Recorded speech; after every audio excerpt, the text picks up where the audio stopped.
सगळ्यांनीच विधान भवनात जेव्हा अधिवेशन सुरू होतं तेव्हा आपण सगळे तिथे होतात आणि आपल्याला आठवत असेल पहिल्या दिवसापासून मी सांगत आहे की पंतप्रधान महोदयांनी त्याच्यावर भाष्य करावं की देशाला काय आर्थिक परिस्थितीतून जावं लागणार आहे.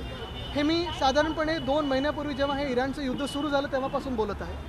काल सगळ्या निवडणुका झाल्यानंतर पंतप्रधान महोदयांनी सांगितलेलं आहे की आर्थिक घडी बिघडणार आहे.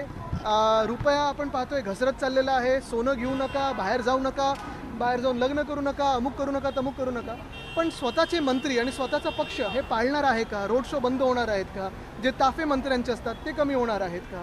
आणि प्रामुख्याने हेच मंत्री वरपासून खालपर्यंत परदेशी जाणं असेल किंवा सोनं घेणं असेल हे टाळणार आहेत का? मुख्य गोष्ट हीच आहे की जे काल त्यांनी अपील केलेलं प्रधानमंत्री महोदयांनी की जनतेने असं करावं, जनतेने तसं करावं, जनतेने सर्व काही करावं, पण सरकार काय करणार हा एक महत्त्वाचा प्रश्न आहे. आणि दुसरं म्हणजे जे त्यांनी सांगितलेलं आहे वर्क फ्रॉम होम करा किंवा सोनं घेऊ नका किंवा अमुक गोष्टी घेऊ नका, ह्याचा आपल्या शेअर बाजारवर असेल, मार्केट्सवर असेल, जॉब्सवर असेल, दुकानांवर असेल, दुकानदारांवर असेल, व्यापाऱ्यांवर असेल, आपल्या देशाच्या आर्थिक घडीवर असेल, काय नक्की परिणाम दुष्परिणाम होणार आहे ह्याच्यावर विचार केला होता का सरकारने?